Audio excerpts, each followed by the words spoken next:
Good morning, brothers and sisters. Brother Paul with the Universal Peace Officers, bringing you today's Grounded with God. Been really focusing on peace. What is peace and how much does it cost? Where does it come from? So many questions, but I think God provides us some answers. Some of the things that were coming across my mind is, when I was born, did I have the peace? Was I at peace? Was the world at peace? Is the world at peace today? Am I at peace today? Where does the peace come from? All those questions were involved in my meditation and prayer this morning, and I think God revealed some things to me through His Word and through some things I saw some other people post, some other friends. A lot of people were posting about peace today. It was kind of interesting as I've been meditating on it for the last 12 or 18 hours, and God gives me confirmation that, right now there's a world at war, and we have to be choosing to seek peace for our hearts. The definition of peace in the dictionary is the absence of war is the first definition. So as I was brought into this world all through the days I've been on the earth, has there been the absence of war in the world? And the answer is no. Then the next question I asked, has there been the absence of war in my heart? Ooh, that's a different question. So when I was born, I think I had peace in my heart, just my opinion. I think God created us that way, and when I was born, I was full of joy and hope and light and seeking, those kind of things. And for some reason, I don't know why, it's just my opinion, but it seems like the way society is set up, whether it's through the schools, the work, the college, the whole way that we are formulated to think what society should be, there really wasn't a whole lot of emphasis on teaching us how to be at peace, how to cultivate peace, how to understand peace. It's not really taught in the schools.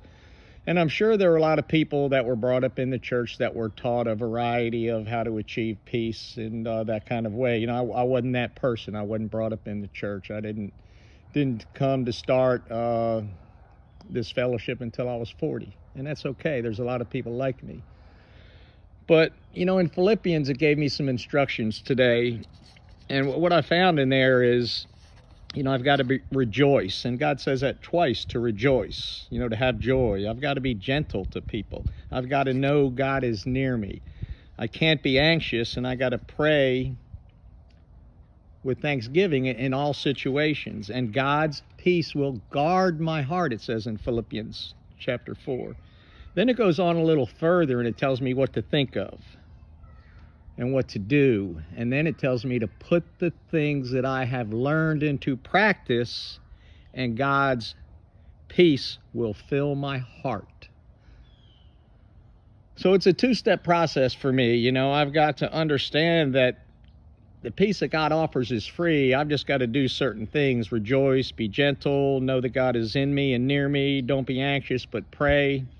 And then I've got to fulfill what He wants me to do by putting those things into practice, and then He's going to give me His peace that transcends all understanding. And I don't understand a lot that's going on today, and it makes me really crazy, and I'm sure it does a lot of you too. So I choose today to seek to cultivate and to grow and to share peace.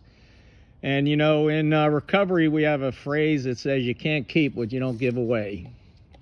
So my goal for me is to take, the rest of the days that I have here and try to use my time, my talent, my treasures to the best of my mental, physical, and spiritual ability to help those family and friends in needs, and to share peace with them, and then encourage them to do the same thing, to share peace and love and compassion with their family and friends.